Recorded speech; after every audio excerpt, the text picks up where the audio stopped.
Thanks for staying with us. This is still iBrand Daybreak.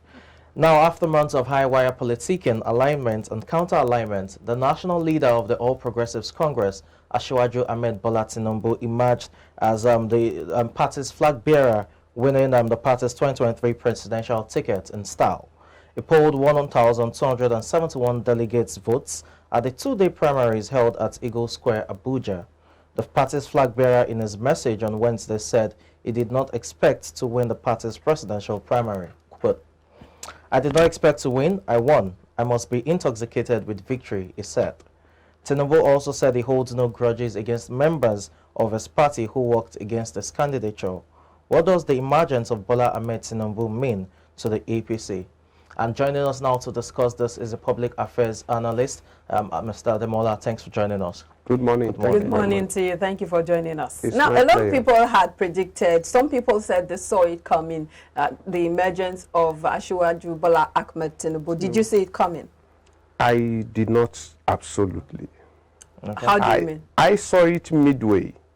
Oh. Amidst the traffic. The step downs? Not the step downs. Maybe some few days before the primary. Okay. You will see some kind of high-powered manipulations. Because for a political party whose emergence became possible through its handiwork, to suddenly come up with contenders who ordinarily should have been co-bearers of the flag of the party, that was too much a conspiracy. You're really speaking in parables this morning. But let's look at the fact that the party leader says that he did not expect to win. One would wonder, how did you throw 100 million naira in the ring and not expect to win? One. Then secondly, you had a speech prepared. How was that possible without you expecting to win? You see, there is a school, a non-existent school of thought, particularly for leadership, anchored on Asiwaju Bola Ahmed Tinubu. And from there, you will see what we call planning. You see, a cogent leader envisaging this has a backup of that. Okay. So either he would emerge as the flag bearer or not. He would definitely have prepared. You know, in O-level economics, we call it a what-if analysis. So in case he would win, there should be preparations. Okay. In case he would lose like others, there should also be preparations. So you believe he didn't expect to win? No, this is syntax. Despite all the permutations. No. This is syntax. Syntax is logical.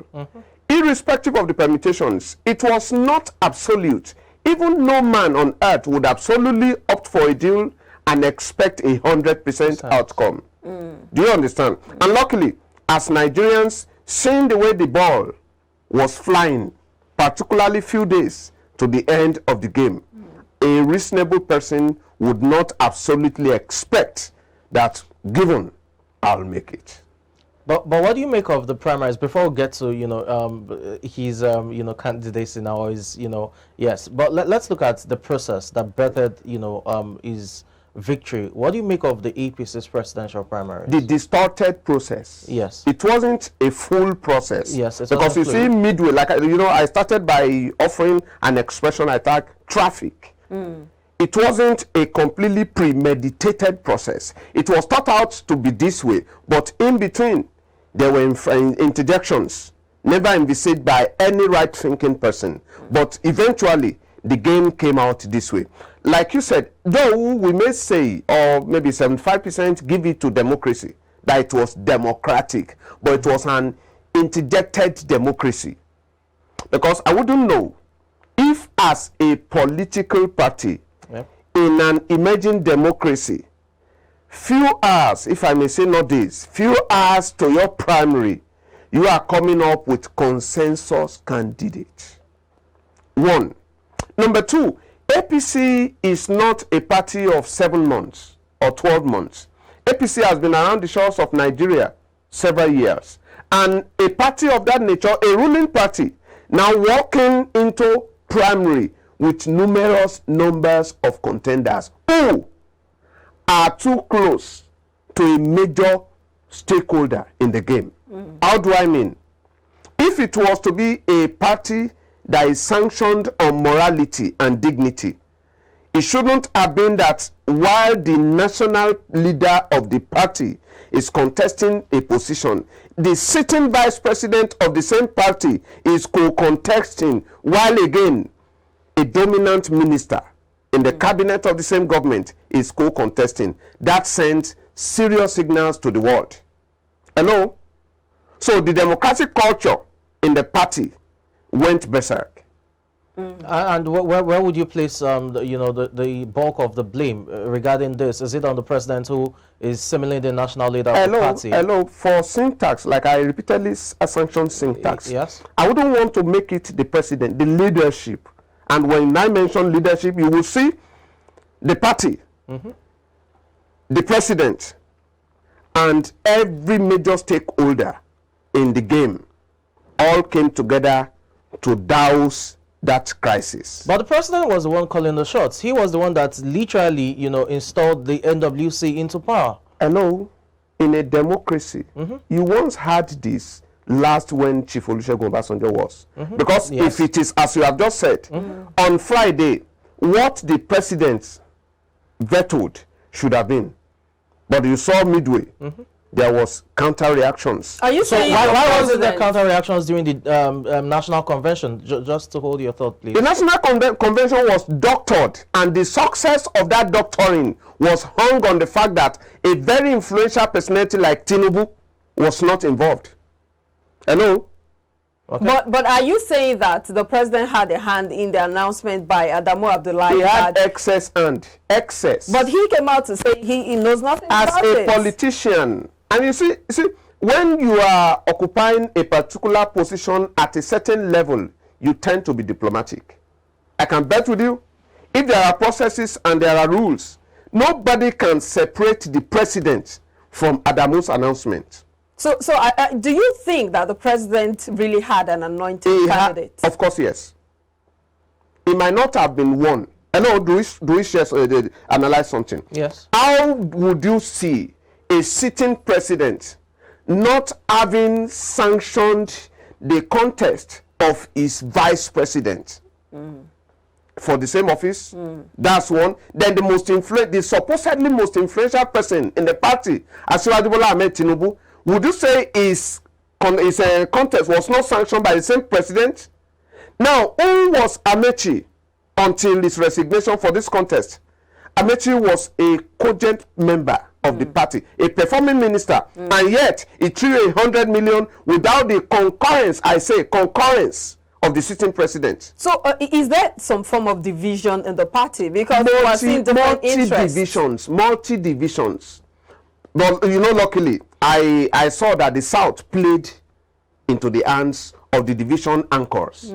Because you will see, if as a party that is organized, that is coordinated, and that is dignified, ahead of your primaries, as a ruling party, now when the supposed most influential person in the party was interested, now a protege of his, who was nominated to the glare of almost everyone, will be up in the same contest.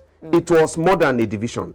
More than a division. So do you see the APC surviving after this 2023 elections? Oh, no. The 2023 election is almost decided. The survival of APC only got out. How do you mean it's almost decided? It's decided. It's decided. Are you already seeing who would win the election? The election is won already. The election... We are not aware That's of a bold call. That's a very bold call. Yeah, the election is won already, because if you saw the polity on Friday till yesterday, you will see that Nigeria is hanging on one side. And that one side was what was targeted to be spliced. But what you're saying, you're implying that Nigerians do not have a say in the coming elections. You are misinterpreting. Okay, so maybe you should make me understand. Yeah, this is representation. And if on Friday the nation was this way, vis-a-vis the polity, on Monday something came up, and quickly the party ran back into the theater and made some corrective surgeries. It was that correction that was made through that surgery, that, because I just imagine, like we have been postulating, I imagine if what the party through its NWC and the promulgations that we got on Friday night and Monday came alive yesterday night, Nigeria wouldn't have been as we are seeing this morning, because you would see a large chunk of the stakeholders in the polity belong to a side unknown to the president. But you are saying now that the 2023 elections are already won. It's won. Meaning that whatever Nigerians do, whatever thumbprints they make at the 2023 elections do not really count. Isn't that what you're saying? You are playing on semantics. You are also playing on semantics. No, I'm being because you are syntax. saying that. Yep. You are saying that the elections are already won. It's a decided election. Yes, you're saying that it's already tilting towards one direction. Yes. So it means that even if Nigerians say no, we're not going in this direction, Who this is what we want to do. Who determines what Nigerians says? Is it you or Nigerians? Shouldn't it be Nigerians? Nigerians have decided by what we are seeing. Well, okay. I haven't decided, so I don't know what you're talking about. Yours does not matter. You are just one out of the numerous millions. Okay, so what you're saying now is that 200 million people. Not 200, not 200. You're saying majority of 200 million people. The voting demography of Nigeria, not the total population, the number that goes into. Now that's where the problem is. No, there's no problem there. When we keep saying that a particular set of people are the ones who determine who gets into power, that is where the problem comes from. Something came up yesterday. You see, it is not the man you see. It is the man that bears the electoral value. Hello? It is not that man that comes out and says he wants to contest, but how much electoral value the man bears. It is not the 240 million you call Nigerians that determines the democratic movement of Nigeria. It is the few that bears the electoral value. Who says we can't change things around? Who says it has to be the same way it has always been ever since Nigeria has existed? Sorry, what do you mean by changing? In terms of those who vote and those who carry the electoral power. Are you saying those who do not bear electoral value overnight will change over and induce the process? No, they don't have to induce the process. They just have to get their PVCs. You know, we have something before the election. They just have to get their PVCs and vote. We have something before the primary that we've been trying to tell Nigerians. See, it is not the man that came out and tell you that God said. Or it is not the man that came out and said the president directed. It is the man that has the political structure, that has the cabinet behind him, who can make elections swing. Hello? It is not the 240 million Nigerians, but the few that influence elections that makes the democracy. That's the status quo. But I'm saying that the status quo can change. How do you change this kind of status quo? By making people electorally aware and ensuring that they get their PVCs to vote. Sorry, I'm a process consultant. That electoral awareness takes time. Hello? You're saying we don't have the time? Sorry, when is the time? But you see, before you and I were born, some persons have been concocted to a fate that, behold, these democratic processes, I am not part of it. And they are still around. They are here. Let me shock you. BB Niger, elections or nominations, you saw or you knew or you were told how many Nigerians took part. But electing a president in Nigeria had never turned out over 20 million. Perception. A lot of Nigerians are on this side of the river.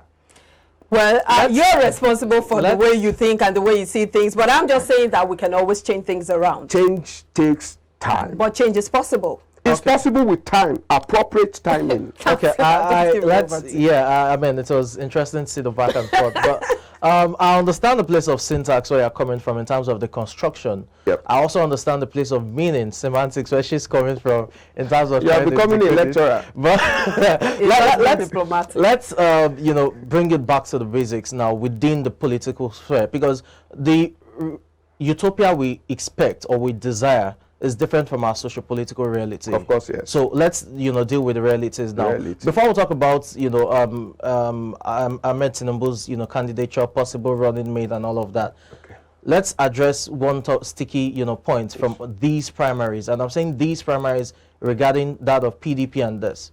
The general notion is it is highly monetized and, that does not reflect the true will of the people, among others. So your 2 cents on one, should the indirect primaries, be scrapped in this sense? That's one for primaries. Then 2, how do we, try to sensitize the system in such a way that it is not as monetized as we see now? Thank you very much. You see, there's something we were taught in accountancy. It is called responsibility. But responsibility is premised on awareness. Okay. You see, we have a structure in Nigeria bedeviled and overburdened by ignorance. Most people around here, either with electoral values or not, assume that wherever the money is, the will goes. That is a critical problem.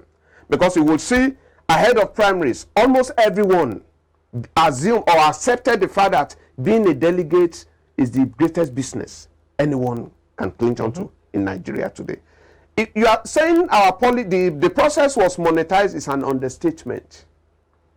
If it was even monetized by our own currency, it would have been better, because if you are closer to the market, in the past few weeks, our exchange rate skyrocketed. Why? Because there was a deliberate mop-up of USD around town just because of this election. They needed to reduce the bulk. They needed to reduce the volume that will be given and that will be carried and that will be taken around. Just because they've seen and they have realized and they have accepted the fact that, behold, these men that are there, all they want is money. But like you are saying, it is not a wound that can be healed now.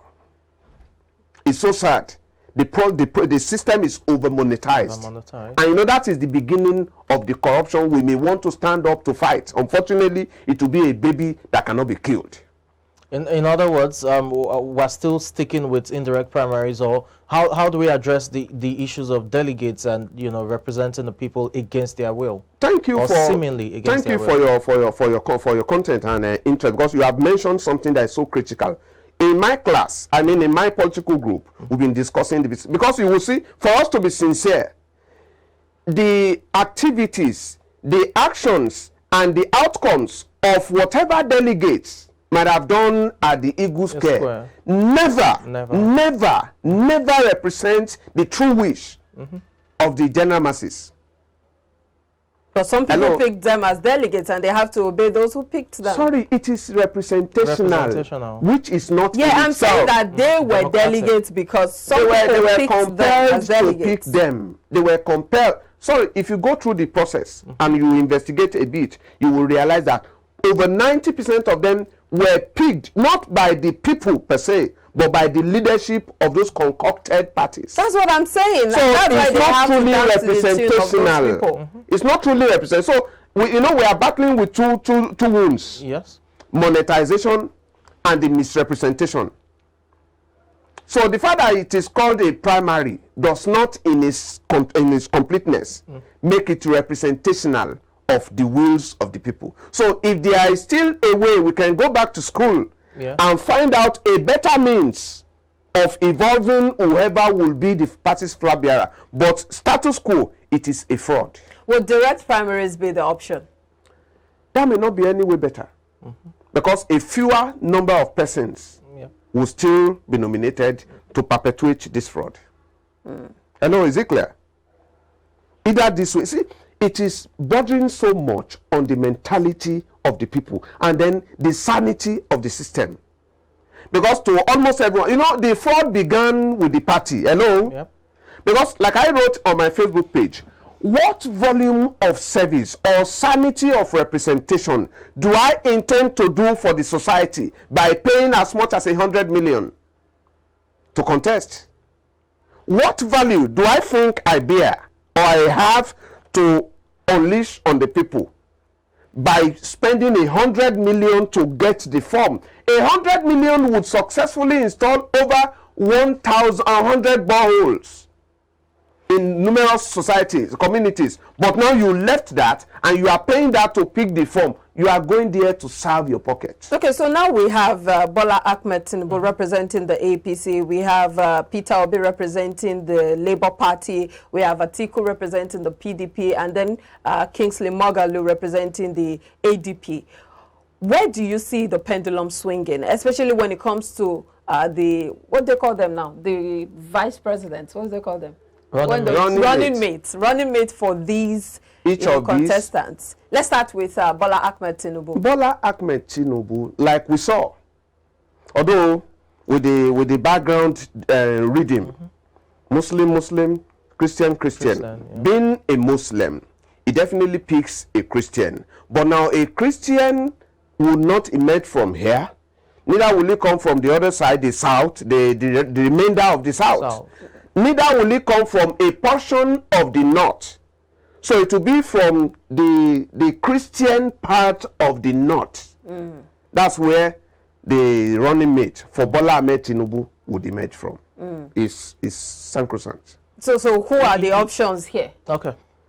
Now, I think it may be too early to cut the slice when it is yet. But I think maybe in some I'm sure they're already scouting because... of course, the scouting began before the primaries. Because that was why you will see. You see, if I may share something, would you think it was just circumstantial that the National Working Committee, so to say, decided that an Ahmed Lawan would be?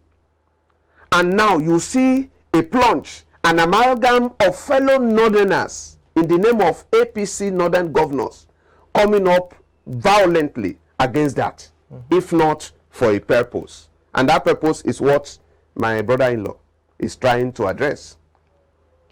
Okay. That team will be the most volatile in pushing forward the head that will wear the cap for that slot you just mentioned.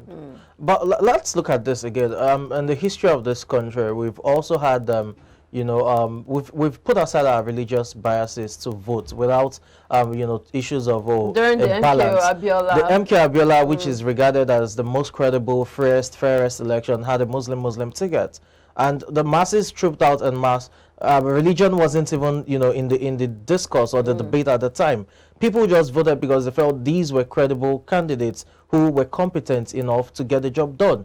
Shouldn't we? People were made to vote then.